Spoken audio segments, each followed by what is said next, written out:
ಈ ಹೊತ್ತು ನಾವು ನಿಂತಿರುವ ನೆಲ ನಮ್ಮ ಅನುಭವಕ್ಕೆ ಬಾರದ ಹಾಗೆ ನಡುಗಲಿಕ್ಕೆ ಶುರುವಾಗಿದೆ.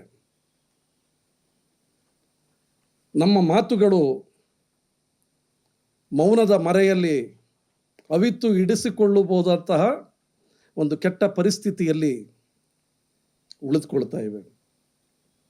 ಅಂದರೆ ಮಾತನ್ನು ಮೌನದ ಮರೆಯಲ್ಲಿ ಅವಿಸಿ ಇಡಬೇಕಾದಂತಹ ಒಂದು ಕೆಟ್ಟ ಪರಿಸ್ಥಿತಿಯಲ್ಲಿ ನಾವು ಬದುಕನ್ನು ಮಾಡಬೇಕಾಗಿದೆ.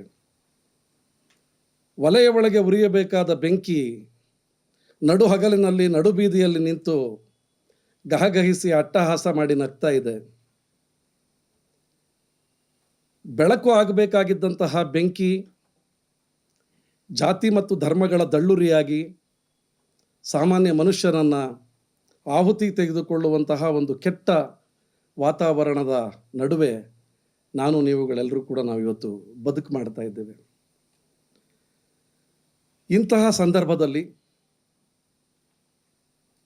ರಾಜಕಾರಣವನ್ನು ಧರ್ಮಕಾರಣದ ಜೊತೆಯಲ್ಲಿ ಬೆರಕೆ ಮಾಡಿ ಮನುಷ್ಯ ಸಂಬಂಧಗಳನ್ನೇ ಹುಡಿ ಮಾಡಿ ತಮ್ಮ ಅಧಿಕಾರದ ದಾಹಕ್ಕೆ ಯಾರದೋ ರಕ್ತ ತರ್ಪಣವನ್ನು ಕೊಡಲಿಕ್ಕೆ ಸಿದ್ಧವಾಗಿರುವಂತಹ ಒಂದು ಕೆಟ್ಟ ರಾಜಕೀಯ ವ್ಯವಸ್ಥೆಯ ಮತ್ತು ಹುನ್ನಾರಗಳ ನಡುವೆ ನಾವೆಲ್ಲರೂ ಇವತ್ತು ಸತ್ಯವನ್ನು ಹೇಳುವುದೇ ಅಪರಾಧ ಎನ್ನುವಂತಹ ಪರಿಸ್ಥಿತಿಯ ನಡುವೆ ನಾವು ಬದುಕಲಿಕ್ಕೆ ಅನಿವಾರ್ಯವಾಗಿ ಸಿದ್ಧ ಆಗಬೇಕಾಗಿದೆ. ಇಂತಹ ಒಂದು ಆಪತ್ಕಾಲದ ಸಮಯದಲ್ಲಿ ಸರಿಸುಮಾರು 250 ವರ್ಷಗಳ ಹಿಂದೆ ಇದೇ ಕನ್ನಡದ ಮಣ್ಣಿನ ಮೇಲೆ ಕೇವಲ 17 ವರ್ಷಗಳ ಕಾಲ ಮಾತ್ರವೇ ರಾಜ್ಯಭಾರ ಮಾಡಿ ತಾನು ಆಳಿದ ನಂತರ ಭೌತಿಕವಾಗಿ ಅಳಿದಿದ್ದರೂ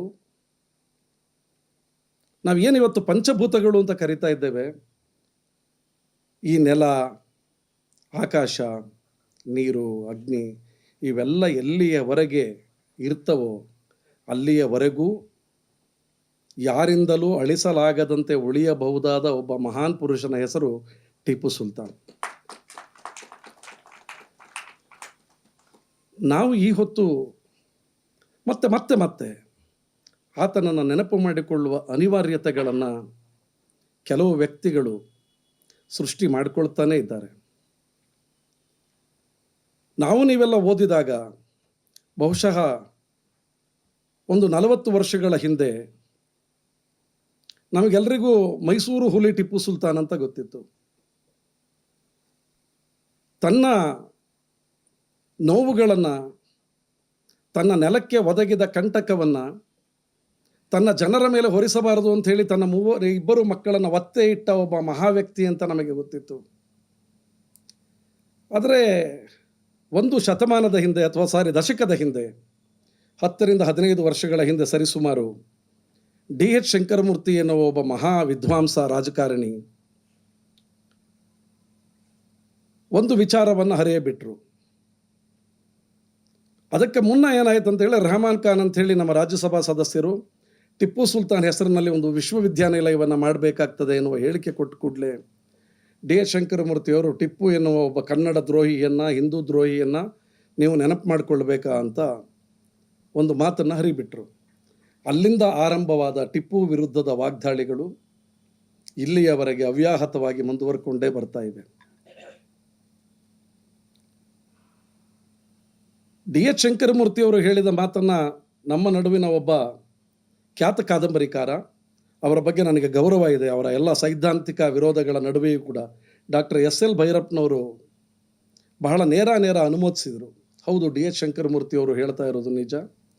ಟಿಪ್ಪು ಎಂಬ ಒಬ್ಬ ರಾಜ ಕನ್ನಡದ ವಿರೋಧಿಯಾಗಿದ್ದ, ಧರ್ಮ ವಿರೋಧಿಯಾಗಿದ್ದ, ಹಿಂದೂಗಳ ಮಾರಣ ಹೋಮ ಮಾಡ್ತಾ ಇದ್ದ, ದೇವಸ್ಥಾನಗಳನ್ನು ಬಂಜಕ ಮಾಡ್ತಾ ಇದ್ದ, ಮತಾಂತರ ಮಾಡ್ತಾ ಇದ್ದ, ಸ್ತ್ರೀಯರ ಮೇಲೆ ಅತ್ಯಾಚಾರ ಮಾಡ್ತಾ ಇದ್ದ. ಇಂಥ ಎಲ್ಲ ವಿಶೇಷಣಗಳನ್ನು ಬಳಸಿ D.H. ಶಂಕರಮೂರ್ತಿಯವರು ಮಾಡಿದ ಆರೋಪವನ್ನು ಅವರು ಸಮರ್ಥನೆ ಮಾಡಿದರು.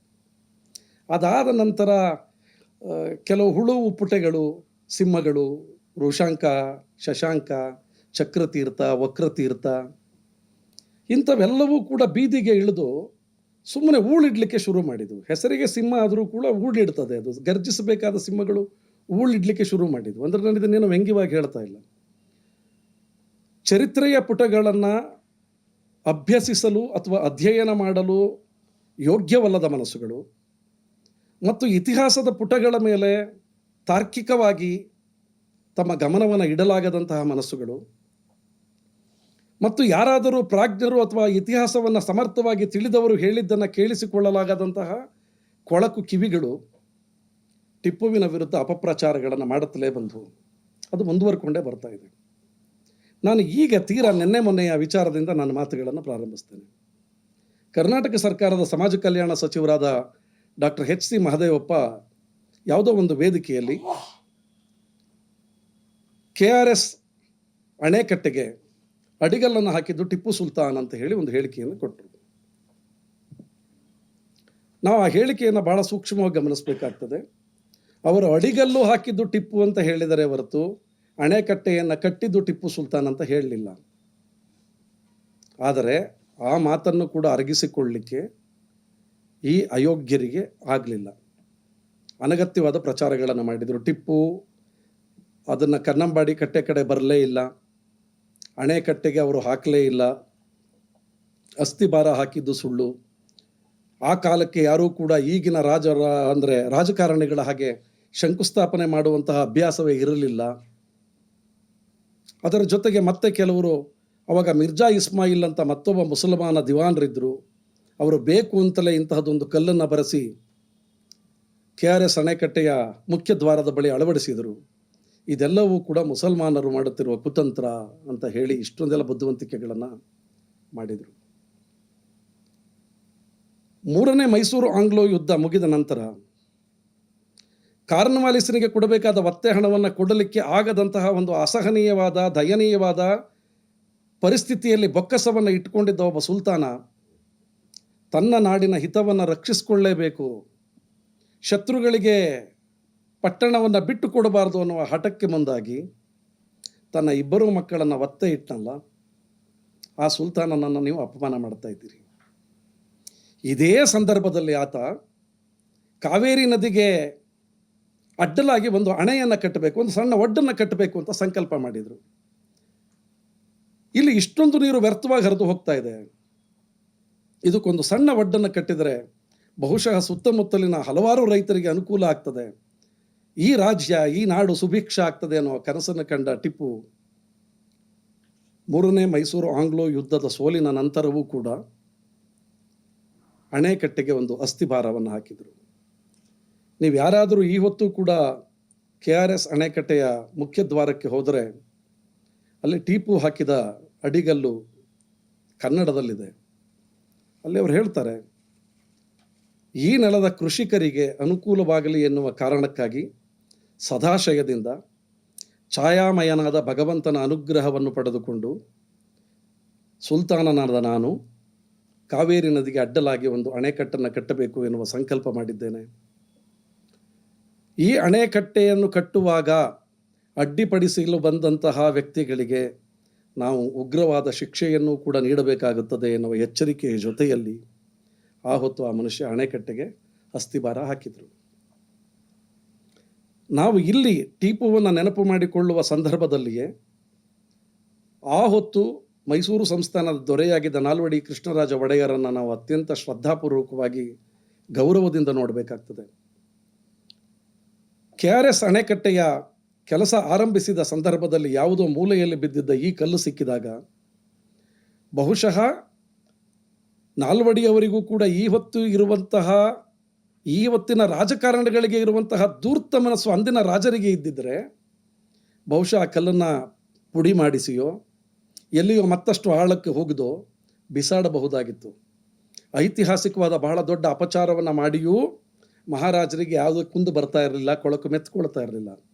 ಆದರೆ ನಾಲ್ವಡಿ ಅಂತ ಒಬ್ಬ ಮಹಾನ್ ಮಾನವೀಯ ರಾಜರ್ಷಿ ಅಂತ ಕರೆಸಿಕೊಂಡಂಥ ಮಹಾನ್ ವ್ಯಕ್ತಿ ಟಿಪ್ಪು ಏನಾದರೂ ಆಗಿರಲಿ, ಟಿಪ್ಪುವಿನಿಂದ ನಮ್ಮ ರಾಜತ್ವಕ್ಕೆ ಅಪಚಾರ ಆಗಿದೆಯೋ ತೊಂದರೆ ಆಗಿದೆಯೋ ಅದೆಲ್ಲವನ್ನು ಒಂದು ಕಡೆಗೆ ಇಡೋಣ, ಆದರೆ ಇಂಥದ್ದೊಂದು ಮಹತ್ ಕಾರ್ಯಕ್ಕೆ ಸಂಕಲ್ಪ ಮಾಡಿದ ಆ ರಾಜನನ್ನು ನಾವು ಸ್ಮರಿಸಬೇಕು ಅನ್ನುವ ಕಾರಣಕ್ಕಾಗಿ ಆ ಕಲ್ಲನ್ನು ಅಲ್ಲಿ ಇಟ್ಟರಲ್ಲ, ನಾವು ಟಿಪ್ಪುವಿಗೆ ಎಷ್ಟು ಗೌರವವನ್ನು ಕೊಡಬೇಕು, ನಾಲ್ವಡಿಯವರ ಪಾದಗಳಿಗೂ ಅಷ್ಟೇ ಗೌರವದಿಂದ ನಮಿಸಬೇಕಾಗ್ತದೆ.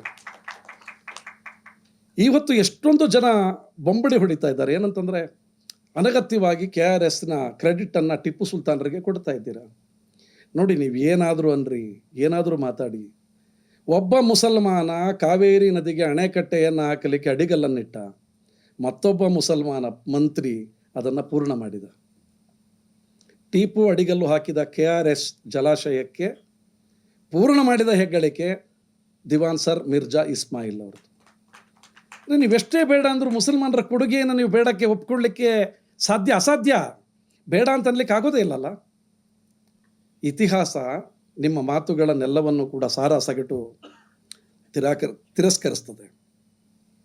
ಹಾಗಾಗಿ KRS ಅಣೆಕಟ್ಟೆಯ ಅಡಿಗಲ್ಲು ಹಾಕಿದ ಶ್ರೇಯ ಟಿಪ್ಪುವಿಗೆ ಮತ್ತು KRS ಅಣೆಕಟ್ಟೆಯನ್ನು ಪೂರ್ಣ ಮಾಡಿದ ಶ್ರೇಯ ನಾಲ್ವಡಿಯವರಿಗೆ. ನಾಲ್ವಡಿಯವರಿಗಿಂತ ಹೆಚ್ಚಾಗಿ ನಿಮಗೆ ತಿಳಿದಿರಲಿ ಅನ್ನೋ ಕಾರಣಕ್ಕಾಗಿ ನಾಲ್ವಡಿಯವರ ತಾಯಿ ಶ್ರೀಮತಿ ಕೆಂಪಚಲುವಾಜಮ್ಮಣ್ಣಿ, ವಾಣಿವಿಲಾಸ ಸನ್ನಿಧಾನ ಅಂತ ಏನು ಕರೀತಾ ಇದ್ದೇವೆ, ಆ ಹೊತ್ತು ಕೆಲಸ ಮಾಡ್ತಾ ಇದ್ದಂತಹ ವಾಸ್ತುಶಿಲ್ಪಿಗಳು, ಇಂಜಿನಿಯರ್ಗಳು ಎಲ್ಲರೂ ಕೂಡ ನಮ್ಮಲ್ಲಿ ಹಣಕಾಸಿನ ಮುಗ್ಗಟ್ಟಾಗಿದೆ, ನಾವಿನ್ನು ಕಟ್ಟೆಯ ನಿರ್ಮಾಣವನ್ನು ಮುಂದುವರಿಸುವುದು ಅಸಾಧ್ಯ ಅಂತ ಹೇಳಿದಾಗ ತಮ್ಮಲ್ಲಿದ್ದ ಅತ್ಯಮೂಲ್ಯವಾದಂತಹ ವಜ್ರಾಭರಣಗಳನ್ನು ಮುಂಬೈನ ಚಿನಿವಾರಪೇಟೆಗೆ ಕಳುಹಿಸಿಕೊಟ್ಟು ಅದನ್ನು ಹರಾಜು ಹಾಕಿಸಿ ಅಲ್ಲಿಂದ ಬಂದ ಹಣವನ್ನು ಒಂದು ಜನ ಸಮುದಾಯದ ಸೇವೆಗಾಗಿ ಬಳಸಿದರಲ್ಲ ಹೆಣ್ಣುಮಗಳು, ಆಕೆಗೊಂದು ನಮಸ್ಕಾರವನ್ನು ನಾವು ಹೇಳಲೇಬೇಕಾಗ್ತದೆ. ಬಹುಶಃ ನಾನು 4 ಅಥವಾ 3 ವಿಚಾರಗಳನ್ನು, ಟಿಪ್ಪುವಿಗೆ ಸಂಬಂಧಪಟ್ಟ ವಿಚಾರಗಳನ್ನು ಪ್ರಸ್ತಾಪ ಮಾಡಿ ನನ್ನ ಮಾತಿಗೆ ಇತಿಶ್ರೀ ಹೇಳ್ತೇನೆ. ಮೊದಲನೇದು, ಟಿಪ್ಪುವನ್ನು ಹಿಂದೂ ದ್ರೋಹಿ, ದೇವಸ್ಥಾನಗಳ ಬಂಜಕ, ಹೋದಲ್ಲೆಲ್ಲ ದೇವಸ್ಥಾನಗಳನ್ನು ಒಡೆದು ಹಾಕ್ತಾ ಇದ್ದ, ಆತನಿಗೆ ಹಿಂದೂಗಳನ್ನು ಕಂಡ್ರೆ ಆಗ್ತಾ ಇರಲಿಲ್ಲ ಅನ್ನುವ ಮಾತುಗಳನ್ನು ನಮ್ಮ ಸಂಸತ್ತಿನ ಮಾಜಿ ಸದಸ್ಯ ಪ್ರತಾಪ್ ಸಿಂಹ ಸೇರಿದ ಹಾಗೆ ಬಹಳಷ್ಟು ಜನ, ಅಂದರೆ ಟಿಪ್ಪುವಿನ ಹೆಸರನ್ನು ನಾಲಿಗೆಯ ಮೇಲೆ ಹೇಳಲಿಕ್ಕೂ ಅಯೋಗ್ಯರಾದ ಅಸಂಖ್ಯಾತ ರಾಜಕಾರಣಿಗಳು ಇಂತಹ ಕೊಳಕು ಸುಳ್ಳುಗಳನ್ನು ಹೇಳ್ಕೊಂಡು ಬರ್ತಾನೆ ಇದ್ದಾರೆ. 8,000 ದೇವಸ್ಥಾನಗಳನ್ನು ಟಿಪ್ಪು ಹೊಡೆದು ಹಾಕಿದ ಅಂತ ಹೇಳ್ತಾರೆ.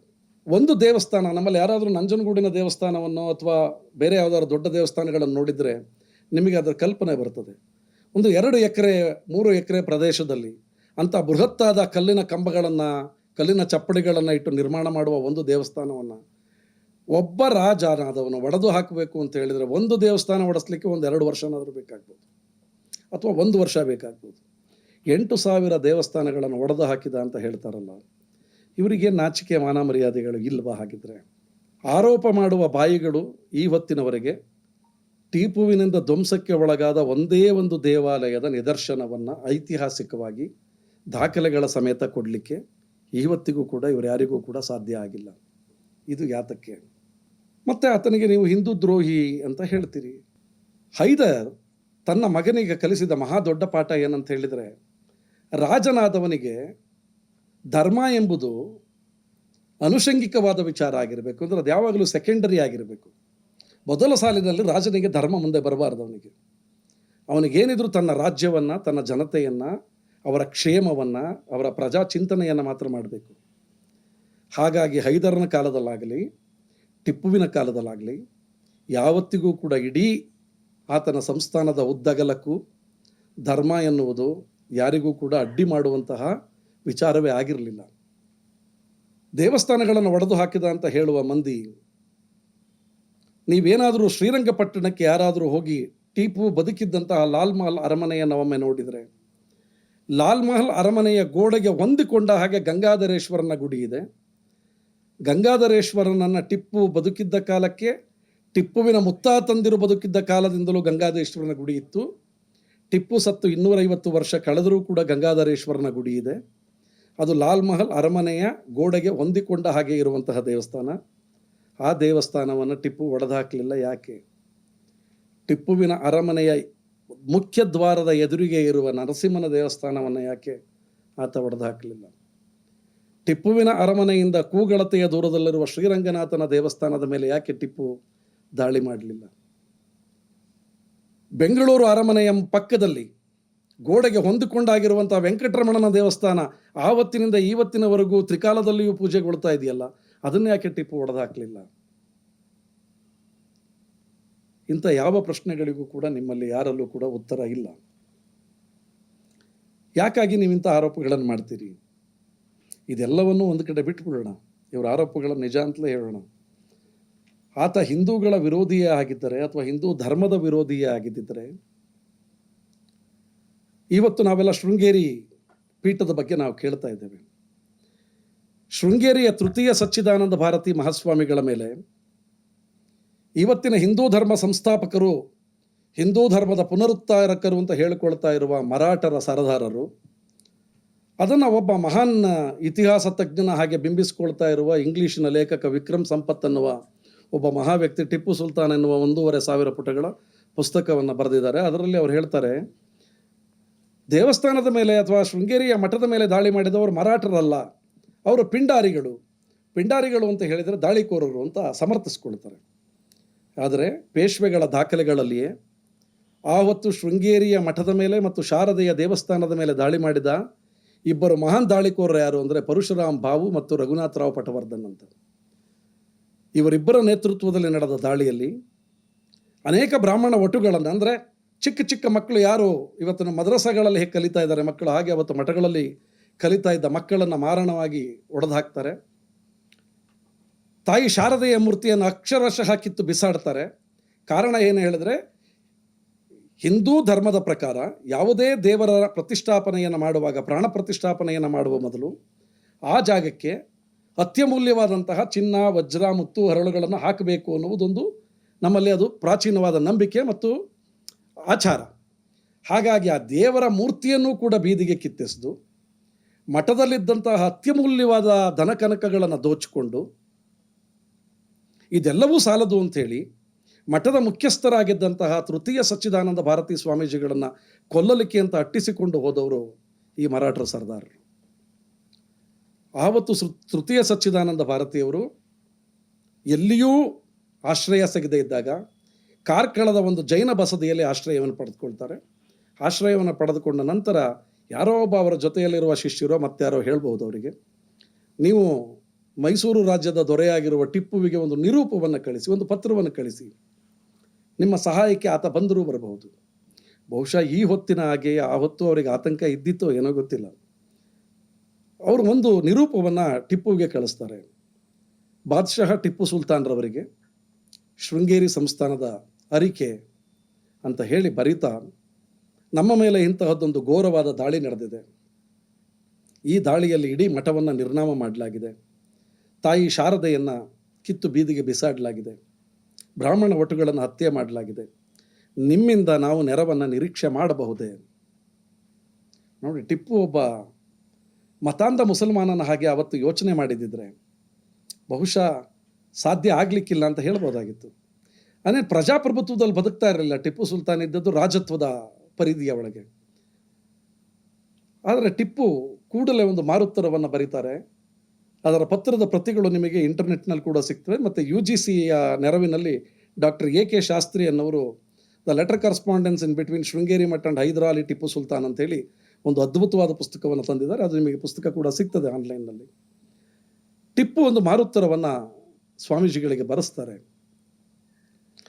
ಆ ಪತ್ರವನ್ನು ಕೂಡ ಅತ್ಯಂತ ಸೂಕ್ಷ್ಮವಾಗಿ ನಮಗೆ ಗಮನಿಸಬೇಕು. ಟಿಪ್ಪುವಿನ ಬೇರೆ ಎಲ್ಲ ಪತ್ರಗಳಲ್ಲಿ ಟಿಪ್ಪು ಸುಲ್ತಾನ್ ಬಾದಶಾಹ ಎನ್ನುವ ಶಬ್ದ ಇರ್ತದೆ. ಆದರೆ ಸ್ವಾಮೀಜಿಗಳಿಗೆ ಪತ್ರ ಬರೆಯುವಾಗ ಟಿಪ್ಪು ಸುಲ್ತಾನ್ ಬಾದಶಾಹ ಎನ್ನುವ ಭಾಗವನ್ನು ಕತ್ತರಿಸಿ ಕೇವಲ ಟಿಪ್ಪು ಸುಲ್ತಾನ್ ಮಾಡುವ ಪ್ರಣಾಮಗಳು ಅಂತ ಬರೆದು, ತಾವು ಕೂಡಲೇ ಸ್ವಸ್ಥಾನಕ್ಕೆ ಮರಳಬೇಕು, ಶೃಂಗೇರಿಗೆ ನೀವು ಬರಬೇಕು, ಶಾರದಾಂಬೆಯನ್ನು ಪುನರ್ ಪ್ರತಿಷ್ಠಾಪನೆ ಮಾಡಬೇಕು ಮತ್ತು ಈ ನೆಲಕ್ಕೆ ಶನಿಗಳಂತೆ ವಕ್ಕರಿಸಿಕೊಂಡಿರುವ ಬ್ರಿಟಿಷರನ್ನು ತೊಲಗಿಸುವಂತೆ ಆ ದೇವರಲ್ಲಿ ಪ್ರಾರ್ಥಿಸಿ ಶತಚಂಡಿ ಯಾಗವನ್ನು ಮಾಡಬೇಕು. ಅದಕ್ಕೆ ಸಲ್ಲುವ ಎಲ್ಲ ವೆಚ್ಚಗಳನ್ನು ನಮ್ಮ ಸರ್ಕಾರ ಭರಿಸ್ತದೆ ಅಂಥೇಳಿ ಒಂದು ನಿರೂಪವನ್ನು ಬರೆದು ವಾಪಸ್ ಕಳಿಸ್ತಾರೆ. ವಾಪಸ್ ಕಳಿಸಿ ಸ್ವಾಮೀಜಿಗಳನ್ನು ಅಲ್ಲಿಂದ ಇಲ್ಲಿಗೆ ಕರ್ಕೊಂಡು ಬರಲಿಕ್ಕೆ, ಕಾರ್ಕಳದಿಂದ ಶೃಂಗೇರಿಗೆ ಕರ್ಕೊಂಡು ಬರಲಿಕ್ಕೆ ಒಂದು ಬೆಳ್ಳಿಯ ಪಲ್ಲಕ್ಕಿಯನ್ನು, ಅವರಿಗೆ ಒಂದು ಛತ್ರ ಮತ್ತು ಚಾಮರವನ್ನು, ಎಲ್ಲಕ್ಕಿಂತ ಹೆಚ್ಚಾಗಿ ಈ ಹೊತ್ತಿನ ನಮ್ಮ ಮಹಾನ್ ರಾಜಕಾರಣಿಗಳು ಓಡಾಡುವಾಗ ನಾವು ಪೈಲಟ್ ಎಸ್ಕಾರ್ಟ್ನ ಹೇಗೆ ನೋಡ್ತೀವೋ ಹಾಗೆ ಸ್ವಾಮೀಜಿಗಳ ರಕ್ಷಣೆಗೆ ಅಂತ ಒಂದು ಮುಂಗಾವಲು ಮತ್ತು ಬೆಂಗಾವಲು ಪಡೆಗಳನ್ನು ಕೊಟ್ಟು ಅವರನ್ನು ಶೃಂಗೇರಿಗೆ ವಾಪಸ್ ಕರೆಸ್ಕೊಂಡು ಬ್ರಾಹ್ಮಣರ ಪೂಜೆಗೆ, ಶತಚಂಡಿ ಯಾಗಕ್ಕೆ, ಅವರ ಭೂರಿ ಭೋಜನಕ್ಕೆ ಎಲ್ಲಕ್ಕೂ ಕೂಡ ಸಾವಿರಾರು ವರಹಗಳನ್ನು ಒದಗಿಸಿ ಶಾರದಾಂಬೆಯನ್ನು ಪುನರ್ ಪ್ರತಿಷ್ಠಾಪನೆ ಮಾಡಿದ್ದು ಅಲ್ಲದೆ ತಾಯಿ ಶಾರದೆಗೆ ಧರಿಸಲಿಕ್ಕೆ ಅಂಥೇಳಿ ಒಂದು ಅತ್ಯುತ್ತಮವಾದಂತಹ ಒಂದು ವಜ್ರದ ಆಹಾರವನ್ನು ಅವತ್ತು ಟಿಪ್ಪು ಕಳಿಸ್ಕೊಡ್ತಾರೆ. ಈ ಹೊತ್ತಿಗೂ ನಾವು ನವರಾತ್ರಿಯ ಸಂದರ್ಭಕ್ಕೆ ಶೃಂಗೇರಿಗೆ ಏನಾದರೂ ಭೇಟಿ ಕೊಟ್ಟರೆ ನವರಾತ್ರಿಯ 9 ದಿನಗಳ ಪೂಜೆಯ ಒಂದು ದಿನ ಟಿಪ್ಪು ಸುಲ್ತಾನ್ ಬಾದಶಹರು ನೀಡಿದ ವಜ್ರದ ಹಾರದಿಂದ ತಾಯಿ ಶಾರದೆಯನ್ನು ಶೃಂಗರಿಸಲಾಗಿದೆ ಅಂತ ಅವರಲ್ಲಿ ಹೇಳಿ ಪೂಜೆ ಮಾಡುವುದನ್ನು ನಾವು ನೋಡ್ತೇವೆ. ಇದರ ಜೊತೆಗೆ ಹೈದರಾಬಾದ್ ನಿಜಾಮ ಕೊಟ್ಟಂತಹ ಆಭರಣಗಳನ್ನು ಕೂಡ ತಾಯಿ ಶಾರದೆಗೆ ಈ ಹೊತ್ತಿಗೂ ಧರಿಸಲಾಗ್ತದೆ. ಇಲ್ಲಿ ಅಡ್ಡಬಾರದ ಧರ್ಮ ನಿಮ್ಮ ರಾಜಕಾರಣದ ವಿಚಾರಕ್ಕೆ ಬಂದಾಗ ಯಾಕೆ ಅಡ್ಡ ಬರ್ತಾ ಇದೆ? ಪ್ರಶ್ನೆ ಮಾಡಬೇಕಾದವರು ಯಾರು? ಇವತ್ತು ಟಿಪ್ಪು ಧರ್ಮದ್ರೋಹಿ, ದೈವದ್ರೋಹಿ, ಕನ್ನಡ ವಿರೋಧಿ ಹೀಗೆಲ್ಲ ಮಾತನಾಡುವ ನೀವು ಶೃಂಗೇರಿ ಮಠಕ್ಕೆ ಟಿಪ್ಪು ಸುಲ್ತಾನ್ ಮಾಡಿದ ಈ ಒಂದು ಕೊಡುಗೆ ಐತಿಹಾಸಿಕವಾದ ದಾಖಲೆಗಳಾಗಿ ಲಭ್ಯವಿದ್ದರು. ಈ ದಾಖಲೆಗಳು ಟಿಪ್ಪುವಿನ ಆಸ್ಥಾನದಲ್ಲಾಗಲಿ ಟಿಪ್ಪುವನ್ನು ಪ್ರೀತಿಸ್ತಾ ಇರುವ ಸಮುದಾಯದಲ್ಲಾಗಲಿ ಇಲ್ಲ. ಈ ಎಲ್ಲ ದಾಖಲೆಗಳು ಜತನವಾಗಿ ಕಾಪಿಟ್ಟುಕೊಂಡು ಬಂದಿರೋದು ಶೃಂಗೇರಿ ಮಠ. ಶೃಂಗೇರಿ ಮಠದ ದಾಖಲೆಗಳನ್ನೇ ಯೂನಿವರ್ಸಿಟಿ ಗ್ರ್ಯಾಂಟ್ ಕಮಿಷನ್ ಅಧಿಕೃತವಾಗಿ ತನ್ನ ಒಂದು ಪುಸ್ತಕದಲ್ಲಿ ಪ್ರಕಟ ಮಾಡಿದೆ. ಯಾಕೆ ನಾವು ಇದನ್ನು ಒಪ್ಪಲಿಕ್ಕೆ ತಯಾರಿಲ್ಲ? ಕೊಯಮತ್ತೂರಿನ ಲಕ್ಷ್ಮೀ ದೇವಾಲಯಕ್ಕೆ ತಂದೆ ಹೈದರ ಮತ್ತು ಮಗ ಟಿಪ್ಪು ಇಬ್ಬರೂ ಹೋಗಿ ಹಣವನ್ನು ಕೊಟ್ಟು ದೇವಸ್ಥಾನದ ಜೀರ್ಣೋದ್ಧಾರ ಮಾಡಿದ್ದಕ್ಕೆ ತಾಮ್ರಪತ್ರದ ಶಾಸನ ಈ ಹೊತ್ತಿಗೂ ಇದೆ. ಅದರ ಬಗ್ಗೆ ನೀವು ಯಾಕೆ ಹೇಳೋದಿಲ್ಲ? ನಂಜನಗೂಡಿನ ದೇವಸ್ಥಾನಕ್ಕೆ ತನ್ನ ಆನೆಗೆ ಕಣ್ಣಿನ ಬೇನೆ ಬಂದಾಗ ಹರಕೆ ಹೊತ್ತುಕೊಂಡು ಆನೆ ಗುಣಮುಖವಾದ ಕೂಡಲೇ ಯಾರೋ ಹೇಳಿರ್ಬೋದು, ಒಬ್ಬ ಮನುಷ್ಯನಾಗಿ ಕೇಳಿಸ್ಕೊಂಡಿಲ್ವಾ ಟಿಪ್ಪು? ನೀನು ಬರೀ ದೇವರಲ್ಲಪ್ಪ, ಹಕೀಂ ನಂಜುಂಡ ಅಂತ ಹೇಳಿ ಹರಸಿಕೊಂಡ ಮಾತನ್ನು ತಪ್ಪದ ಹಾಗೆ ಒಂದು ಪಚ್ಚೆಯ ಲಿಂಗವನ್ನು ಕೊಟ್ಟು ಇವತ್ತಿಗೂ ಕೂಡ ನಂಜನಗೂಡ ನಂಜುಂಡೇಶ್ವರನ ಪಾರ್ವತಿ ದೇವಸ್ಥಾನದ ಎಡಭಾಗದಲ್ಲಿ ಟಿಪ್ಪು ಸುಲ್ತಾನ್ ಬಾದಶಹರ್ ಅವರು ಕೊಟ್ಟಿದ್ದ ಪಚ್ಚೆ ಲಿಂಗ ಅಂತ ಬೋರ್ಡ್ ಹಾಕಿದ್ದಾರೆ. ಆ ದೇವರಿಗೆ ಇವತ್ತಿಗೂ ಕೂಡ 3 ಹೊತ್ತುಗಳಲ್ಲಿ ಪೂಜೆ ಆಗ್ತದೆ. ನೀವು ಯಾಕೆ ಇದನ್ನು ಹೇಳೋದಿಲ್ಲ? ಇದನ್ನೇನಾದರೂ ಕೇಳಿದರೆ ನೀವು ಹೇಳ್ತೀರಿ ಆತನಿಗೆ ತನ್ನ ಸಮುದಾಯದ ಬೆಂಬಲವನ್ನು ಅಲ್ಲದೆ ಅತಿ ಹೆಚ್ಚಿನ ಸಂಖ್ಯೆಯಲ್ಲಿದ್ದ ಹಿಂದೂಗಳನ್ನು ಓಲೈಸಿಕೊಳ್ಳುವುದು ಅನಿವಾರ್ಯವಾಗಿತ್ತು. ಆ ಕಾರಣಕ್ಕಾಗಿ ಆತ ಇಂಥ ಎಲ್ಲ ನಾಟಕಗಳನ್ನು ಮಾಡಿದ. ಅಲ್ರಿ, ನಾಟಕ ಮಾಡಲಿಕ್ಕೆ ಆತ ಏನು ಇವತ್ತಿನ ರಾಜಕಾರಣಿನ? ನಿಮ್ಮ ಓಟುಗಳಿಗೆ ನಂಬಬೇಕಾಗಿತ್ತ? ಅಥವಾ ಏನಾದರೂ ಘೋಷಣೆ ಮಾಡಬೇಕಾಗಿತ್ತ? ಖಡ್ಗದ ಮೊನೆಯನ್ನು ತೋರಿಸಿ ಅಧಿಕಾರವನ್ನು ನಡೆಸಲಿಕ್ಕೆ ಅವಕಾಶ ಹೇರಳವಾಗಿ ಇದ್ದಂತಹ ಸಂದರ್ಭದಲ್ಲಿಯೂ ತನ್ನ ರಾಜತ್ವದ ಅಹಂಕಾರವನ್ನು ಒಂದು ಕಡೆಗೆ ಬದಿಗಿಟ್ಟು ಮನುಷ್ಯ ಮಾತ್ರನಾಗಿ ಆತ ಕೆಲಸ ಮಾಡಿದ್ದಲ್ಲ. ನೀವು ಅದನ್ನು ಯಾಕೆ ಸ್ಮರಿಸ್ತಾ ಇಲ್ಲ? ಇದೇ ವಿಕ್ರಮ್ ಸಂಪತ್ ತನ್ನ ಪುಸ್ತಕದಲ್ಲಿ ಒಂದು ಕಡೆ ಬರೀತಾರೆ, ಟಿಪ್ಪುವಿಗೆ ಜಾತಿಯಿಂದ ಬಂದಂತಹ ಒಂದು ಧರ್ಮ ಆತನ ಬೆನ್ನಿಗಿತ್ತು, ಅನಿವಾರ್ಯ ಅದು. ಇಲ್ಲಿ ಯಾರಾದರೂ ಮುಸಲ್ಮಾನರು ನೀವಿದ್ದರೆ 5 ಸರಿ ನಮಾಜ್ ಮಾಡ್ತೀರಾ, ಅದು ನಿಮ್ಮ ಧರ್ಮ. ನಾನು ಒಬ್ಬ ಹಿಂದೂ ಅಂತ ಅನ್ನಿಸ್ಕೊಂಡ್ರು, ಭಾರತೀಯ ಅನ್ನಿಸ್ಕೊಂಡ್ರು, ನಾನು ನನ್ನ ದೇವಸ್ಥಾನಕ್ಕೆ ಹೋಗಿ ಪೂಜೆ ಪುರಸ್ಕಾರ ಮಾಡ್ತೀನಿ, ಅದು ನನ್ನ ಧರ್ಮ. ನಮ್ಮ 4 ಗೋಡೆಗಳ ನಡುವಿಗೆ ಸೀಮಿತವಾಗಬೇಕಾದ ಒಂದು ಧರ್ಮವನ್ನು, ಪೂಜೆಯನ್ನು, ಪುರಸ್ಕಾರವನ್ನು ನೀವು ಬೀದಿಗೆ ತಂದು ಆಡಿಕೊಳ್ಳಬೇಕಾದ ಅಗತ್ಯ ಏನೂ ಇಲ್ಲ. ನಾವು ಯಾರೂ ಕೂಡ ಟಿಪ್ಪುವನ್ನು ಜಾತಿಯಿಂದ ಬಂದ ಹಣೆಪಟ್ಟಿಯಿಂದ ಹೊರಗೆ ಬಿಟ್ಟು ಅವನನ್ನು ನೀವು ಮುಸ್ಲಿಮನನ್ನಾಗಿಯೂ ನೋಡಬೇಕಾಗಿಲ್ಲ, ಹಿಂದುವನ್ನಾಗಿಯೂ ನೋಡಬೇಕಾಗಿಲ್ಲ. ಟಿಪ್ಪುವನ್ನು ಯಾರಾದರೂ ಭಾರತೀಯ ಅಲ್ಲ ಅಂತ ಹೇಳಿದರೆ ಅಂತಹ ಮುಟ್ಟಾಳರು, ಅಯೋಗ್ಯರು ಈ ನೆಲದ ಮೇಲೆ ಸಿಗಲಿಕ್ಕೆ ಸಾಧ್ಯನೇ ಇಲ್ಲ. ಟಿಪ್ಪು ಧರ್ಮಾತೀತವಾಗಿಯೂ ಕೂಡ ಒಬ್ಬ ಅಪ್ಪಟ ಭಾರತೀಯನಾಗಿದ್ದ, ಅಪ್ಪಟ ಭಾರತೀಯನಾಗಿಯೇ ಬದುಕಿದ. ನಮ್ಮೆಲ್ರಿಗೂ ತುಂಬ ಹೆಮ್ಮೆ ಪಡಬೇಕಾದ, ಅಭಿಮಾನ ಪಡಬೇಕಾದ ವಿಚಾರ ಏನಂತ ಹೇಳಿದರೆ, ಇಡೀ ಜಗತ್ತಿನ ರಾಜಪ್ರಭುತ್ವದ ಚರಿತ್ರೆಯನ್ನು ನಾವು ಗಮನಿಸಿದರೆ ಯುದ್ಧ ಮಾಡುವಾಗಲೇ ರಣರಂಗದಲ್ಲಿ ಸತ್ತು ಬಿದ್ದ ರಾಜರು ಯಾರೂ ಸಿಗಲಿಕ್ಕಿಲ್ಲ ನಮಗೆ.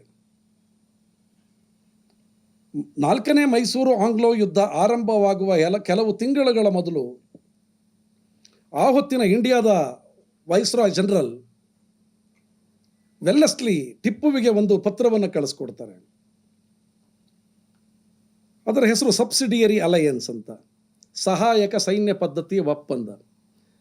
ವೆಲ್ಲೆಸ್ಲಿ ಹೇಳ್ತಾನೆ, ಟಿಪ್ಪು, ನೀನೀಗ ಬಸವಳದಿದ್ದೀಯಾ, ನಿನ್ನ ಖಜಾನೆಯಲ್ಲಿ ಬೊಕ್ಕಸದಲ್ಲಿ ಹಣ ಇಲ್ಲ, ನಿನಗೆ ತೆರಿಗೆ ಸರಿಯಾಗಿ ಬರ್ತಾ ಇಲ್ಲ, ನಿರಂತರವಾದ ಯುದ್ಧಗಳಿಂದಾಗಿ ಇಡೀ ರಾಜ್ಯದ ಪರಿಸ್ಥಿತಿ ದಯನೀಯವಾಗಿ ಕಂಗೆಟ್ಟು ಕುಳಿತುಕೊಂಡಿದೆ, ನಿನ್ನ ನೆರವಿಗೆ ಯಾವ ಮಿತ್ರರಾಜರೂ ಇಲ್ಲ, ಈಗ ನನ್ನ ಜೊತೆಯಲ್ಲಿ ಮರಾಠ ಸೈನ್ಯ ಇದೆ, ಹೈದರಾಬಾದಿನ ನಿಜಾಮರ ಸೈನ್ಯ ಇದೆ, ಕೇರಳದ ತಿರುವಾಂಕೂರಿನ ಆರ್ಕಾಟಿನ ನವಾಬರ ಸೈನ್ಯಗಳಿವೆ, ಕೊಡವರು ಒಂದು ಗುಂಪು ನಮ್ಮ ಜೊತೆಯಲ್ಲಿದೆ, ಬ್ರಿಟಿಷರ ಬೃಹತ್ತಾದ ಸೈನ್ಯ ಇದೆ. ನಾವೆಲ್ಲರೂ ಕೂಡ ನಿನ್ನ ಮೇಲೆ ದಂಗೆ ಏಳಲಿಕ್ಕೆ, ಯುದ್ಧ ಮಾಡಲಿಕ್ಕೆ ಬರ್ತಾ ಇದ್ದೇವೆ. ನೀನು ಬದುಕಲಿಕ್ಕೆ ನಾವೊಂದು ಕೊನೆಯ ಅವಕಾಶವನ್ನು ನಾವು ಕೊಡ್ತಾ ಇದ್ದೇವೆ. ನೀವು ಈ ಸಹಾಯಕ ಸೈನ್ಯ ಪದ್ಧತಿಯ ಕರಡಿಗೆ, ಒಪ್ಪಂದಕ್ಕೆ ಒಂದು ದಸ್ಕತ್ತನ್ನು, ಸಹಿಯನ್ನು ಹಾಕಿದರೆ ನಮ್ಮ ಎಲ್ಲ ಸೈನ್ಯಗಳು ಕೂಡ ವಾಪಸ್ ಹೋಗ್ತವೆ. ಯುದ್ಧದ ಪ್ರಸ್ತಾಪವೇ ಬರೋದಿಲ್ಲ. ನೀನು ಸಹಿ ಮಾಡು, ನೀನು ನಿನ್ನ ಮಕ್ಕಳು ರಾಜರಾಗಿ ಮುಂದುವರಿಯೋದಕ್ಕೆ ನಮ್ಮ ಅಡ್ಡಿ ಇಲ್ಲ. ಬಹುಶಃ ಟಿಪ್ಪು ಸುಲ್ತಾನ್ ಆ ಹೊತ್ತು ಇಂಥದ್ದೊಂದು ಪ್ರಸ್ತಾಪಕ್ಕೆ ಒಪ್ಪಿಗೆ ಕೊಟ್ಟಿದ್ರೆ, ಇತಿಹಾಸದಲ್ಲಿ ಇವತ್ತೇನಾದರೂ ನಾವು 4 ಯುದ್ಧಗಳು ನಡೆದವು ಅಂತ ಹೇಳ್ತೀವಲ್ಲ, ಇಡೀ ಭಾರತದಲ್ಲಿ ಬ್ರಿಟಿಷ್ ಪ್ರಭುತ್ವದ ಆಳ್ವಿಕೆಯ ಅಷ್ಟೂ ವರ್ಷಗಳ ಕಾಲ ಯಾವನೇ ಒಬ್ಬ ರಾಜ 4 ಬಾರಿ ಅವರ ಮೇಲೆ ನಿರಂತರವಾಗಿ ಯುದ್ಧ ಮಾಡಿದ ಉದಾಹರಣೆಯೇ ಇಲ್ಲ. ಅದು ಕೇವಲ ಹೈದರ್ ಮತ್ತು ಟಿಪ್ಪು ಮಾತ್ರ ಮಾಡಲಿಕ್ಕೆ ಸಾಧ್ಯ ಆಗಿತ್ತು. ಟಿಪ್ಪು ಅವತ್ತು ಆ ದಸ್ಕತ್ತನ್ನು ಸಂಪೂರ್ಣವಾಗಿ ಕಡಾಖಂಡಿತವಾಗಿ ನಿರಾಕರಣೆ ಮಾಡಿ, ನೀವು ಸೇರು ತಕ್ಕಡಿಗಳನ್ನು ಹಿಡಿದು ವ್ಯಾಪಾರಕ್ಕೆ ಬಂದ ಜನ, ನೀವು ವ್ಯಾಪಾರ ಮಾಡಿ ನಿಮ್ಮ ಲಾಭ ಏನಿದೆಯೋ ಅದನ್ನು ತಗೊಳ್ಳಿ, ನೀವು ಇಲ್ಲಿಂದ ಹೋಗಿ. ಇವತ್ತು ನಮ್ಮ ನಡುವೆ, ಅಣ್ಣ ತಮ್ಮಂದಿರ ನಡುವೆ ಇರಬಹುದಾದಂತಹ ಗಲಭೆಯನ್ನು, ಗೊಂದಲಗಳನ್ನು ನಾವು ಪರಿಹಾರ ಮಾಡಿಕೊಳ್ತೇವೆ. ನಾನು ಈ ದಸ್ಕತ್ತಿಗೆ ಸಹಿ ಹಾಕೋದಿಲ್ಲ ಅಂತ ಹೇಳಿ ಹಠ ಹಿಡಿದು ತನ್ನ ಸ್ವಾಭಿಮಾನಕ್ಕೆ ಬದ್ಧನಾಗಿ, ನಾನು ಮುರಿದು ಹೋಗ್ತೇನೆ ಆದರೆ ನಿಮ್ಮೆದುರು ಗೋಣು ಬಗ್ಗಿಸಿ, ಸೊಂಟ ಬಗ್ಗಿಸಿ ನಿಲ್ಲೋದಿಲ್ಲ ಅಂತ ಹೇಳಿ ನಿಂತು ಆ ದಸ್ಕತ್ತನ್ನು ತಿರಸ್ಕಾರ ಮಾಡಿದ್ನಲ್ಲ, ಅಂತಹ ಒಬ್ಬ ದೊರೆಯನ್ನು ನೀವು ಇವತ್ತು ಅನುಮಾನದ ಕಣ್ಣುಗಳಿಂದ ನಿಮ್ಮ ಕೇಸರಿಯ ಕನ್ನಡಕದ ಮೂಲಕ ನೋಡ್ತಾ ಅಪಮಾನ ಮಾಡ್ತಾ ಇದ್ದೀರಲ್ಲ. ನಿಮಗೆ ಯಾರಿಗೂ ಕೂಡ ಐತಿಹಾಸಿಕವಾದ ಒಂದು ಗೌರವ ಅಥವಾ ಐತಿಹಾಸಿಕವಾದ ಪ್ರಜ್ಞೆಯ ಸತ್ತು ಹೋಗಿದೆಯಾ? ಇದನ್ನು ಕೇಳಬೇಕಾದವ್ರು ಯಾರು? ಅಧಿಕೃತವಾದ ದಾಖಲೆಗಳ ಪ್ರಕಾರ ಯಾರು ಟಿಪ್ಪುವನ್ನು ಅತೀವವಾಗಿ ದ್ವೇಷಿಸ್ತಾ ಇದ್ರೋ ತಮ್ಮ ಇಡೀ ಜನ್ಮದಲ್ಲಿ, ಅಂತಹ ಬ್ರಿಟಿಷರು ತಮ್ಮ ಹಸ್ತಾಕ್ಷರಗಳಲ್ಲಿ ಬರೆದಿಟ್ಟ ದಾಖಲೆಗಳಲ್ಲಿ ಹೇಳ್ತಾರೆ, ಟಿಪ್ಪುವಿನಂತಹ ಒಬ್ಬ ವೀರ ಯೋಧನನ್ನು, ಶೂರನನ್ನು ನಾವು ಇದುವರೆಗೆ ಭಾರತ ಖಂಡದಲ್ಲಿ ನೋಡಲಿಕ್ಕೆ ಆಗಲಿಲ್ಲ ಅಂತ ಹೇಳ್ತಾರೆ. ನಿಮಗೆ ಅದನ್ನು ಇವತ್ತು ಸಹಿಸ್ಕೊಳ್ಳಿಕ್ಕೆ ಆಗ್ತಾ ಇಲ್ಲ. 1790 ನೋಡಿ, ನಿಮಗೆ ಒಂದು ನೆನಪಲ್ಲಿಟ್ಕೊಳ್ಳಿ, 1782ರಲ್ಲಿ ಟಿಪ್ಪು ಅಧಿಕಾರಕ್ಕೆ ಬಂದು ಸಿಂಹಾಸನವನ್ನು ಏರ್ತಾರೆ. 1799 ಮೇ 4 ಶನಿವಾರ ಮಧ್ಯಾಹ್ನ ಸರಿಸುಮಾರು 12:30 1 ಗಂಟೆಯಷ್ಟೊತ್ತಿಗೆ ಯುದ್ಧದಲ್ಲಿ ಆತನ ಹೆಣ ಬೀಳ್ತದೆ. ಎಲ್ಲೋ ಒಂದು ಕಡೆ ಮನೆಯಿಂದ ತಂದ ಬುತ್ತಿಯನ್ನು ಬಿಚ್ಚಿ ಯಾವುದೋ ಒಂದು ಬಂಡೆ ಮೇಲೆ ಕೂತ್ಕೊಂಡಿದ್ದಂತಹ ಟಿಪ್ಪು ತನ್ನ ಆಪ್ತ ಸಹಾಯಕ ಬೆಂಗಾವಲಿನ ಭಟ ರಜಾ ಖಾನ್ ಜೊತೆನಲ್ಲಿ ಮಾತಾಡ್ತಾ ಊಟದ ಬುತ್ತಿಯನ್ನು ಬಿಚ್ಚಿ ಕೊನೆಯ ತುತ್ತನ್ನು, ಮೊದಲ ತುತ್ತನ್ನು ಬಾಯಿಗೆ ಇಟ್ಕೊಳ್ಬೇಕು ಅನ್ನೋ ಅಷ್ಟು ಹೊತ್ತಿಗೆ ಒಬ್ಬ ದೂತ ಓಡೋಡಿ ಬಂದು ಹೇಳ್ತಾನೆ, ಖಾವಂತ್, ಅಪಚಾರವಾಯಿತು, ಪ್ರಮಾದವಾಗಿ ಹೋಯಿತು. ನಮ್ಮವರೇ ನಮಗೆ ದ್ರೋಹವನ್ನು ಬಗೆದು ಬಿಟ್ಟರು. ಕೋಟೆಯ 4 ದಿಕ್ಕುಗಳಿಂದಲೂ ಕೂಡ ಶತ್ರುಗಳ ಸೇನೆ ಲಗ್ಗೆ ಇಟ್ಟಿದೆ. ಕೋಟೆಯ ಮುಖ್ಯದ್ವಾರವನ್ನು ಒಡೆದು ಹಾಕಲಾಗಿದೆ. ಎಲ್ಲ ಕಡೆಗಳಿಂದಲೂ ಕೂಡ ಸೇನೆ ಪ್ರವಾಹದ ಹಾಗೆ ಒಳಗೆ ನುಗ್ತಾ ಇದೆ. ನಮಗೆ ಗೊತ್ತಾಗ್ತಾ ಇಲ್ಲ ಏನು ಮಾಡಬೇಕು. ರಾಜ್ಯದ ಪ್ರಮುಖ ಮಂತ್ರಿಗಳಾದಂತಹ ದಿವಾನ್ ಪೂರ್ಣಯ್ಯನವರು ಮತ್ತು ಮೀರ್ ಸಾದಿಕರು ಎಲ್ಲೂ ಕಾಣಿಸ್ತಾ ಇಲ್ಲ. ಟಿಪ್ಪುವಿಗೆ ಅರ್ಥ ಆಗ್ತದೆ. ಟಿಪ್ಪು ತನ್ನ ಕೈಯಲ್ಲಿದ್ದ ತುತ್ತನ್ನು ಮತ್ತೆ ಕೆಳಗೆ ಹಾಕಿ, ಹೇ ಖುದಾ, ಹೇ ರಂಗನಾಥ, ಬಹುಶಃ ಈ ನೆಲದಲ್ಲಿ ಕೊನೆಯ ತುತ್ತನ್ನು ತಿನ್ನುವ ಅವಕಾಶವನ್ನು ನೀನು ಕಸಿದುಕೊಂಡು ಬಿಟ್ಟಿಯಾ? ಇರಲಿ, ಪರವಾಗಿಲ್ಲ ಅಂಥೇಳಿ ತನ್ನ ಕುದುರೆಯನ್ನು ಹತ್ತಿ ತನ್ನ ಖಡ್ಗವನ್ನು ಹಿಡಿದುಕೊಂಡು ರಣಾಂಗಣಕ್ಕೆ ಹೋಗಿ ಯುದ್ಧ ಮಾಡ್ತಾನೆ. ಆತನ ಮೈ ಮೇಲೆ ಒಂದು ಶಿರಸ್ತ್ರಾಣ ಇರೋದಿಲ್ಲ. ಒಬ್ಬ ಸಾಮಾನ್ಯ ಯೋಧನ ಹಾಗೆ ಆತ ಹೋಗಿ ಯುದ್ಧ ಮಾಡ್ತಾನೆ. ಯುದ್ಧ ಮಾಡುವಾಗ ಯಾರೋ ಒಬ್ಬ ಅನಾಮಿಕ ಇಂಗ್ಲಿಷ್ ಯೋಧ, ಅವನಿಗೆ ಟಿಪ್ಪು ಯಾರು ಅಂತ ಗೊತ್ತಿರೋದಿಲ್ಲ, ಎಲ್ಲಿಂದಲೋ ಬಂದಂಥ ಇಂಗ್ಲಿಷ್ ಯೋಧ ಒಂದು ಗುಂಡು ಹಾರಿಸ್ತಾನೆ. ಟಿಪ್ಪು ಅಪ್ರತಿಹತನಾಗಿ ಕೆಳಗೆ ಬೀಳ್ತಾನೆ, ಕುಸಿದು ಬೀಳ್ತಾನೆ. ದೇಹದಿಂದ ರಕ್ತ ನೆತ್ತರು ಹರಿದು ಹೋಗ್ತಾ ಇರ್ತದೆ. ತನ್ನ ತಾಯಿನೆಲಕ್ಕೆ ನೆತ್ತರಿನ ಅಭಿಷೇಕ ಆಗ್ತಾ ಇರ್ತದೆ. ಟಿಪ್ಪುವಿನ ಪ್ರಾಣ ಹೋಗಿರೋದಿಲ್ಲ. ಇನ್ನೊಬ್ಬ ಯಾರೋ ಒಬ್ಬ ಆಸೆ ಬುರುಕ ಬ್ರಿಟಿಷ್ ಸಿಪಾಯಿಗೆ ಏನೋ ಒಂದು ಆಸೆ ಹುಡ್ತದೆ, ಅವನು ಸೊಂಟದಲ್ಲಿ ಯಾವುದೋ ಒಂದು ಒಳ್ಳೆ ಹೊಳಿತಾ ಇರೋ ಪಟ್ಟಿ ಇದೆಯಲ್ಲ, ಅದನ್ನು ಬಿಚ್ಕೊಳ್ಳೋಣ ಅಂತ ಹೇಳಿ ಹೋಗ್ತಾನೆ. ಇದು ಯಾವುದೇ ಐತಿಹಾಸಿಕವಾದ ದಾಖಲೆ ಅಲ್ಲದಿದ್ದರೂ ನಾನು ಹೇಳ್ತಾ ಇರೋ ಮಾತು, ಬರದಿಟ್ಟ ಸತ್ಯಕ್ಕಿಂತ ಮೌಖಿಕವಾಗಿ ಬಂದ ಸತ್ಯಗಳು ಬಹಳ ಪ್ರಭಾವಶಾಲಿಗಳಾಗಿರ್ತವೆ. ನಮ್ಮ ಜನಪದರು ಲಾವಣಿಗಳಲ್ಲಿ ಈ ಮಾತನ್ನು ಹೇಳ್ತಾರೆ. ಒಬ್ಬ ಸೈನಿಕ ಬಂದು ಟಿಪ್ಪುವಿನ ಡಾಬನ್ನು ಬಿಚ್ಕೊಳ್ಳಿಕ್ಕೆ ಕೈ ಹಾಕಿದ ಕೂಡಲೇ ಆತನ ರಕ್ತ ಹೋಗ್ತಾ ಇದ್ರು ಕೂಡ ಬಲಗೈಯಲ್ಲಿದ್ದ ಖಡ್ಗ ಬಿಗಿಯಾಗೇ ಇತ್ತು. ಆ ಸೋಲ್ಜರ್ನ ಕೈ ಕಡಿತಾರಂತೆ. ಕೈ ಕಡಿದ ಕೂಡಲೇ ಕೈ ಕೀಲು ಬೊಂಬೆ ಹೆಂಗೆ ಕುಣಿತಾ ಇತ್ತು ಬ್ರಿಟಿಷ್ ಸೋಲ್ಜರ್ನ ಕೈ ಅಂತ ಬರೀತಾನೆ ಅವನು. ಯುದ್ಧದ ಭರಾಟೆಯಲ್ಲಿ ಟಿಪ್ಪುವಿನ ಹೆಣ ಬೀಳ್ತದೆ. ಒಂದು 4 ಗಂಟೆ ಸಂಜೆಯಷ್ಟೊತ್ತಿಗೆ ಯುದ್ಧ ಸಮಾಪ್ತಿ ಆಗ್ತದೆ. ಯಾರಿಗೂ ಕೂಡ ಟಿಪ್ಪು ಎಲ್ಲಿದ್ದಾನೆ ಎನ್ನುವ ವಿಚಾರಗಳು ತಿಳಿದಿರುವುದಿಲ್ಲ. ವೆಲ್ಲೆಸ್ಲಿ ಆದಿಯಾಗಿ ಪ್ರಮುಖ ಬ್ರಿಟಿಷ್ ಅಧಿಕಾರಿಗಳ ಒಂದು ತಂಡ ಲಾಲ್ ಮಹಲ್ ಅರಮನೆಯ, ನೋಡಿ ಇದು ಬಹಳ ದುಷ್ಟತನದ ಪರಮಾವಧಿ ಅಂತ ಹೇಳಿದರೆ, ಟಿಪ್ಪುವಿನ ಸಾವು ಸಂಭವಿಸಿದ ಕೆಲವೇ ಹೊತ್ತಿಗೆ ಟಿಪ್ಪುವು ಅಲಭ್ಯ ಇದ್ದಾನೆ, ಪಟ್ಟಣದಲ್ಲಿಲ್ಲ ಅನ್ನುವ ಸುದ್ದಿ ಖಚಿತವಾದ ಕೂಡಲೇ ಇಡೀ ಲಾಲ್ ಮಹಲ್ ಅರಮನೆಯನ್ನು ಧ್ವಂಸ ಮಾಡಲಾಗ್ತದೆ.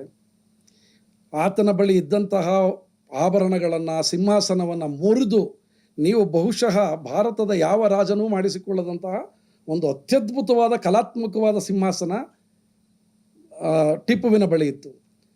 ಒಂದು ವೃತ್ತಾಕಾರದ ಸಿಂಹಾಸನಕ್ಕೆ 8 ಮುಖಗಳಲ್ಲಿ ಅಷ್ಟಭುಜಾಕೃತಿಯಲ್ಲಿ ಮಾಡಿ, ಆ 8 ಕಡೆಗಳಲ್ಲೂ ಕೂಡ ಹುಲಿಯ ಮುಖಗಳನ್ನು ಮಾಡಿಟ್ಟಿದ್ದಂತಹ ಒಂದು ಸಿಂಹಾಸನ, ಅದನ್ನು ಮುರಿದು ನುಚ್ಚು ನೂರು ಮಾಡ್ತಾರೆ. ಇಡೀ ಲಾಲ್ ಮಹಲ್ ಅರಮನೆಯನ್ನು ಅಕ್ಷರಶಃ ಧ್ವಂಸ ಮಾಡ್ತಾರೆ. ಈ ಹಣಕ್ಕಿಂತ, ಆಭರಣಕ್ಕಿಂತ ಅತಿ ಮುಖ್ಯವಾಗಿ ಟಿಪ್ಪು ಪ್ರೀತಿಸ್ತಾ ಇದ್ದಂತಹ ಆತನ ಅತ್ಯಮೂಲ್ಯವಾದ ಗ್ರಂಥಾಲಯವನ್ನು ನಿಷ್ಕರುಣೆಯಿಂದ ಬೆಂಕಿ ಇಟ್ಟು ಸುಟ್ಟಾಕ್ತಾರೆ. ಕೊನೆಯ ಮಗ ಅಬ್ದುಲ್ ಖಾಲಿಕ್ನನ್ನು ಕರ್ಕೊಂಡಂತಹ ವೆಲ್ಲೆಸ್ಲಿ, ನಿನ್ನ ಅಪ್ಪನನ್ನು ಹುಡ್ಕೋಣ ಬಾ ಅಂತೇಳಿ ಕರ್ಕೊಂಡು ಹೋಗ್ತಾರೆ. ಇವತ್ತೇನು ನಾವು ವಾಟರ್ ಗೇಟ್ ಅಂತ ಕರಿತೀವಿ, ವಾಟರ್ ಗೇಟ್ನ ಒಂದು ಮೂಲೆಯಲ್ಲಿ 100 ಹೆಣಗಳ ರಾಶಿ ಬಿದ್ದಿರುತ್ತೆ. ಆ ಹೆಣಗಳನ್ನೆಲ್ಲ ಎಳೆದಾಕ್ತಾ ನೋಡ್ತಾ ಇದ್ರೆ ಎಲ್ಲೋ ಒಂದು ಕಡೆ ಒಂದು ಶವ ಕಾಣುತ್ತೆ. ಆ ಮಗುವಿನ ಬಾಯಿಂದ ಅಬ್ಬಾ ಜಾನ್ ಎನ್ನುವ ಒಂದು ನೋವಿನ ಧ್ವನಿ ಬರುತ್ತೆ. ಅಳುತ್ತಾ ಹೋಗಿ ತನ್ನ ತಂದೆಯ ಶವದ ಮೇಲೆ ಬಿದ್ದು ಗೋಳಾಡ್ತಾನೆ. ಟಿಪ್ಪು ಸತ್ತಿದ್ದಾನೆ ಎನ್ನುವುದು ಅಧಿಕೃತವಾಗ್ತದೆ. ವೆಲ್ಲೆಸ್ಲಿ ಬ್ರಿಟಿಷರಿಗೆ ಎಷ್ಟು ಅಂತಃಕರಣ ಇತ್ತು ಅಂತಂದರೆ, ಆತನನ್ನು ನಖಶಿಕಾಂತ ದ್ವೇಷಿಸಿದ ಬ್ರಿಟಿಷರು ಕೂಡ ಟಿಪ್ಪುವಿನ ಶವವನ್ನು ಅತ್ಯಂತ ಗೌರವದಿಂದ ತೆಗೆದು ಇಸ್ಲಾಂನ ವಿಧಿವಿಧಾನಗಳ ಪ್ರಕಾರ ಆತನ ಶವವನ್ನು ಊರಿನಿಂದ ತಕ್ಕೊಂಡೋಗಿ ಅಂತ್ಯ ಸಂಸ್ಕಾರಕ್ಕೆ ಅಣಿಯಾಗ್ತಾರೆ. ನೋಡಿ, ನಾವು ಯಾರು ದೈವವನ್ನು ನಂಬ್ತೀವೋ, ಧರ್ಮವನ್ನು ನಂಬ್ತೇವೋ, ವಿಧಿಯನ್ನು ನಂಬ್ತೇವೋ ಗೊತ್ತಿಲ್ಲ. ಮೇ ತಿಂಗಳಲ್ಲಿ ಸಾಧಾರಣವಾಗಿ ಮಳೆ ಸುರಿದ್ರೆ ಸುಮ್ಮನೆ ಒಂದು ತುಂತುರು ಮಳೆ ಬರ್ತದೆ. 1799 ಮೇ 4 ರಾತ್ರಿ ಸುರಿದ ಮಳೆ ಅತ್ಯಂತ ಘೋರವಾದ ಮಳೆ ಸುರಿಯುತ್ತೆ. ಕಾವೇರಿ, ಅದು ದ್ವೀಪ ಶ್ರೀರಂಗಪಟ್ಟಣ, ಕಾವೇರಿ ರಭಸದಿಂದ ಉಕ್ಕಿ ಹರಿತಾಳೆ. ಟಿಪ್ಪುವಿನ ಅಂತ್ಯ ಸಂಸ್ಕಾರದ ವಿಧಿವಿಧಾನಗಳಲ್ಲಿ ಪಾಲ್ಗೊಳ್ಳಲಿಕ್ಕೆ ಬಂದಂತಹ ಕೆಲವು ಬ್ರಿಟಿಷ್ ಯೋಧರು ಆ ಪ್ರವಾಹದಲ್ಲಿ ಕೊಚ್ಚಿ ಹೋಗ್ತಾರೆ. ಚೆನ್ನಾಗಿ ಮಾತಾಡ್ಕೊಳ್ತಾರೆ. ಕಾವೇರಿ ತಾಯಿಗೆ ಮಗನ ಕಳ್ಕೊಂಡ ದುಃಖ ಇತ್ತು, ಕೋಪ ಇತ್ತು, ಯಾರೋ ಬ್ರಿಟಿಷರನ್ನು ಕೊಚ್ಕೊಂಡು ಹೋಗಿ ಅದನ್ನು ತೀರಿಸ್ಕೊಂಡ್ಲು. ಈ ಎಲ್ಲ ಮಾತುಗಳಿಗೆ ನಿಮಗೆ ಬಹುಶಃ ಆಧಾರ ಸಿಗದೇ ಇದ್ದರೂ ಕೂಡ ನಮ್ಮ ಜನಪದರು ತಮ್ಮ ಲಾವಣಿಗಳಲ್ಲಿ, ತಮ್ಮ ಮಾತುಗಳಲ್ಲಿ ಇವೆಲ್ಲವನ್ನು ಕೂಡ ಹಿಡಿದಿಟ್ಟಿದ್ದಾರೆ. ಟಿಪ್ಪುವಿನ ಅಂತ್ಯ ಆಯಿತು. ಟಿಪ್ಪುವನ್ನು ಮಣ್ಣು ಮಾಡಿದರು. ಜನರಲ್ ವೆಲ್ಲೆಸ್ಲಿ ಒಂದು ಮಾತನ್ನು ಉದ್ಗಾರ ಮಾಡ್ತಾನೆ, ಈ ಕ್ಷಣಕ್ಕೆ ಈಸ್ಟ್ ಇಂಡಿಯಾ ಕಂಪನಿಯ ದೊಡ್ಡ ಕನಸು ನನಸಾಯಿತು. ಭರತಖಂಡದ ಮೇಲೆ ಮಹಾನ್ ಪ್ರಭುತ್ವವನ್ನು ಸ್ಥಾಪಿಸಬೇಕು ಅಂತ ಅಂದುಕೊಂಡಿದ್ದಂತಹ ಬ್ರಿಟಿಷ್ ಸಾಮ್ರಾಜ್ಯದ ಕನಸಿಗೆ ಇವತ್ತು ಜಯ ಸಿಕ್ಕಿದೆ. ನಮಗೆ ದೊಡ್ಡ ತಡೆಗೋಡೆಯಾಗಿದ್ದ ಟಿಪ್ಪು ಸುಲ್ತಾನ್ ಹತನಾಗಿದ್ದಾನೆ. ಈ ಕ್ಷಣದಿಂದ ಇಡೀ ಭಾರತ ನಮ್ಮದು ಎನ್ನುವ ಒಂದು ಘೋಷಣೆಯನ್ನು ವೆಲ್ಲೆಸ್ಲಿ ಅವತ್ತು ಮಾಡ್ತಾನೆ. ಅಧಿಕೃತವಾದ ಘೋಷಣೆ, ಅದು ದಾಖಲೆಗಳಲ್ಲಿದೆ.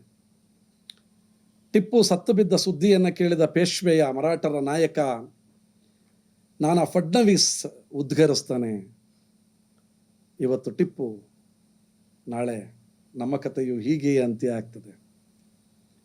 ಟಿಪ್ಪು ಸತ್ತದ್ದು 1799ರಲ್ಲಿ. 1802 ಹೊತ್ತಿಗೆ ಇಡೀ ಭರತಖಂಡದ ಎಲ್ಲ ರಾಜಮನೆತನಗಳು, ಸಾಮ್ರಾಜ್ಯಗಳು ಬ್ರಿಟಿಷರ ಮುಂದೆ ಮಂಡಿಯೂರಿ ಶರಣಾಗತರಾಗಿ ನೆಲಕ್ಕೆ ಕುಸಿದು ಕೂತ್ಕೊಂಡು ಬಿಡ್ತಾರೆ.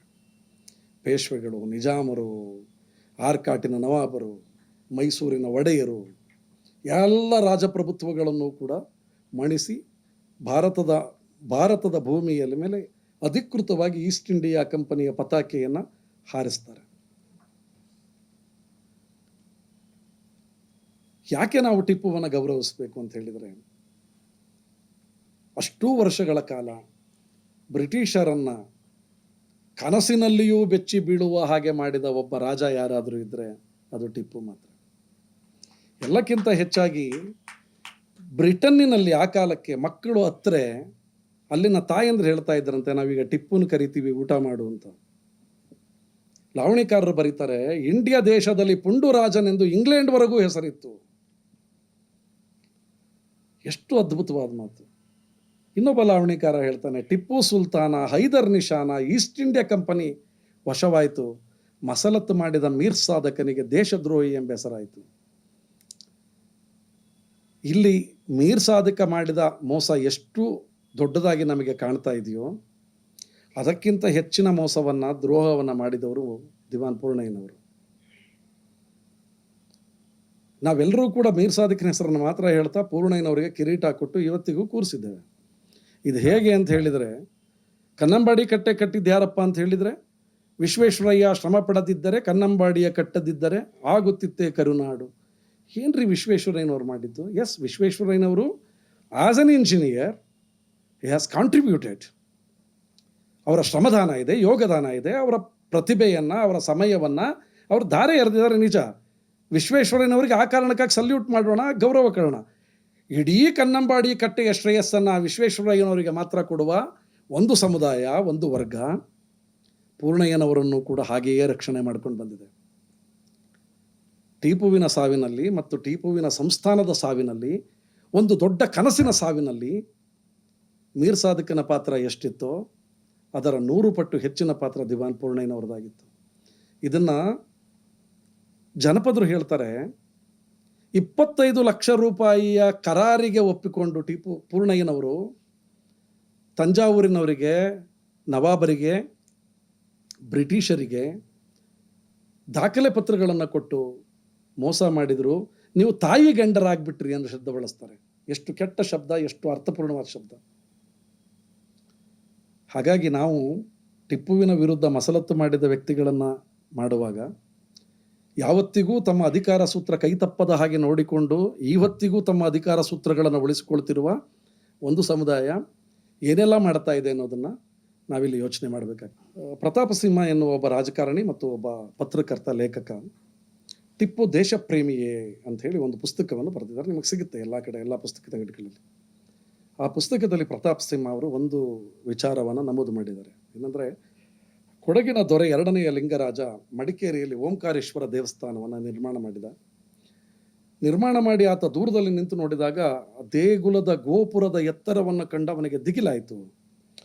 ಬಹುಶಃ ಇದನ್ನು ಟಿಪ್ಪುವೇನಾದರೂ ಕಂಡರೆ ದೇವಸ್ಥಾನವನ್ನು ಒಡೆದು ಹಾಕಿಬಿಡ್ತಾನೆ ಎನ್ನುವ ಭಯದಿಂದಾಗಿ ಕೊಡಗಿನ ದೊರೆ ಲಿಂಗರಾಜ ತಾನೇ ನಿರ್ಮಾಣ ಮಾಡಿದ ಗೋಪುರವನ್ನು ತೆರವು ಮಾಡಿ, ಅದು ಮಸೀದಿಯ ಹಾಗೆ ಕಾಣಬೇಕು ಎನ್ನುವ ಕಾರಣದಿಂದ ಅದನ್ನು ಗುಂಬಜ್ ಮಾದರಿಯಲ್ಲಿ ನಿರ್ಮಾಣ ಮಾಡಿದ ಅಂಥೇಳಿ ಮಹಾನ್ ಇತಿಹಾಸ ತಜ್ಞ, ಅಂತಾರಾಷ್ಟ್ರೀಯ ಚರಿತ್ರಕಾರ ಪ್ರತಾಪ ಸಿಂಹ ಬರೀತಾರೆ. ಟಿಪ್ಪು ಸತ್ತದ್ದು 1799ರಲ್ಲಿ ಕೊಡಗಿನ ಮಡಿಕೇರಿಯಲ್ಲಿರುವ ಓಂಕಾರೇಶ್ವರ ದೇವಾಲಯವನ್ನು ಅಲ್ಲಿನ 2ನೆಯ ದೊರೆ ಲಿಂಗರಾಜ ನಿರ್ಮಾಣ ಮಾಡಿದ್ದು 1812ರಲ್ಲಿ. ಟಿಪ್ಪು ಸತ್ತ 13 ವರ್ಷಗಳ ನಂತರ ನಿರ್ಮಾಣವಾದ ದೇವಸ್ಥಾನಕ್ಕೂ ಟಿಪ್ಪುವಿನ ಹೆಸರನ್ನು ಮೆತ್ತುತ್ತೀರಲ್ಲ, ಅವರ ಭೂತ ಪ್ರೇತಗಳೇನಾದರೂ ನಿಮ್ಮ ಕಣ್ಣಿಗೆ ಕಾಣಿಸ್ತಾ ಇದ್ವಾ? ಹಾಗಾದ್ರೆ ನೀವು ಸತ್ಯವನ್ನು ಎಷ್ಟರ ಮಟ್ಟಿಗೆ ನೀವು ಕೊಲ್ಲಬಲ್ರಿ? ಇದು ಒಂದು ಕಡೆ. ಆದರೆ ವಿಕ್ರಮ್ ಸಂಪತ್ ಅನ್ನೋ ಒಬ್ಬ ಮಹಾನ್ ವ್ಯಕ್ತಿ, ಅಂತವ್ರ ಹೆಸರು ಹೇಳಲಿಕ್ಕೂ ನನಗೆ ಅಸಹ್ಯ ಆಗ್ತದೆ, ಬಟ್ ಸ್ಟಿಲ್ ಅಧಿಕೃತ ಎನ್ನುವ ಕಾರಣಕ್ಕಾಗಿ ಹೇಳಬೇಕು. ಒಂದು ಮಾತು ಬರೀತಾರೆ, ಟಿಪ್ಪುಗೆ ಒಬ್ಬ ಬ್ರಾಹ್ಮಣ ಜ್ಯೋತಿಷಿ ಹೇಳಿದ್ರಂತೆ, ನೀನು ಎದ್ದ ಕಲ್ಲು, ಬಿದ್ದ ಕಲ್ಲು ಮತ್ತು ಗುಂಡು ಕಲ್ಲನ್ನು ಮುಟ್ಟಬೇಡ, ಮುಟ್ಟಿದ್ರೆ ನೀನು ವಿನಾಶ ಆಗ್ಬಿಡ್ತೀಯ ಅಂತ. ಎದ್ದ ಕಲ್ಲು ಅಂದರೆ ನಿಂತಿರುವ ದೇವರು, ಬಿದ್ದ ಕಲ್ಲು ಅಂದರೆ ಮಲಗಿರುವ ದೇವರು, ಗುಂಡು ಕಲ್ಲು ಅಂದರೆ ಲಿಂಗ. ಅಂದರೆ ನೀವು ಎಲ್ಲ ದೇವರುಗಳನ್ನು ಒಂಟಿಗೆ ಮಾಡಿ ಹೇಳ್ಬಿಟ್ರು. ಬುದ್ಧಿವಂತರು ಬ್ರಾಹ್ಮಣರು ಪಾಪ ನಮಗೆ ಹೇಳ್ಕೊಡ್ತಾ ಇದ್ರು, ನಾವು ಕೇಳ್ಕೊಳ್ತಾ ಇದ್ವಿ. ಆ ಕಾರಣಕ್ಕಾಗಿ ಟಿಪ್ಪು ಯಾವ ದೇವಸ್ಥಾನಗಳ ತಂಟೆಗೆ ಹೋಗಲಿಲ್ಲ. ಆತ ಒಬ್ಬ ಮೌಢ್ಯಕ್ಕೆ ಒಳಗಾದಂತಹ ಮಹಾನ್ ಮೂಢನಂಬಿಕೆಯ ಕ್ರಿಮಿ ಎನ್ನುವ ಅರ್ಥದಲ್ಲಿ ಈತ ವಿಕ್ರಮ್ ಸಂಪತ್ತನವರು ಬರೀತಾರೆ. ಎಲ್ಲಕ್ಕಿಂತ ಹೆಚ್ಚಾಗಿ ಇವತ್ತಿಗೂ ಅವರಿಗೆ ಯಾರಿಗಾದರೂ ಟಿಪ್ಪುವನ್ನು ಧರ್ಮದ್ರೋಹಿ, ದೈವದ್ರೋಹಿ, ಕನ್ನಡ ದ್ರೋಹಿ ಅಂತ ಸಾಬೀತು ಮಾಡುವವರಿದ್ದರೆ, ಟಿಪ್ಪು ಸತ್ತ ಬಿದ್ದಾಗ ಆತನ ಶವವನ್ನು ಮೊದಲ ಬಾರಿಗೆ ಗುರುತಿಸಿದ ವೆಲ್ಲೆಸ್ಲಿ ಅಧಿಕೃತವಾಗಿ ದಾಖಲು ಮಾಡಿದ, ಜಪ್ತಿ ಮಾಡಿದ ಆಭರಣಗಳ ಪಟ್ಟಿಯಲ್ಲಿ ಟಿಪ್ಪುವಿನ ಕೈಬೆರಳಿನಿಂದ ಬೇರ್ಪಡಿಸಲಾದ ದೇವನಾಗರಿ ಲಿಪಿಯಲ್ಲಿ ಬರೆಯಲಾದ, ಏನಂತ ಬರೆದಿದ್ರು ದೇವನಾಗರಿ ಲಿಪಿಯಲ್ಲಿ? ಟಿಪ್ಪುವಿನ ಕೈಬೆರಳಿನಿಂದ ಉಂಗುರದ ಮೇಲೆ ರಾಮ್ ಎನ್ನುವ 2 ಅಕ್ಷರಗಳಿದ್ವು.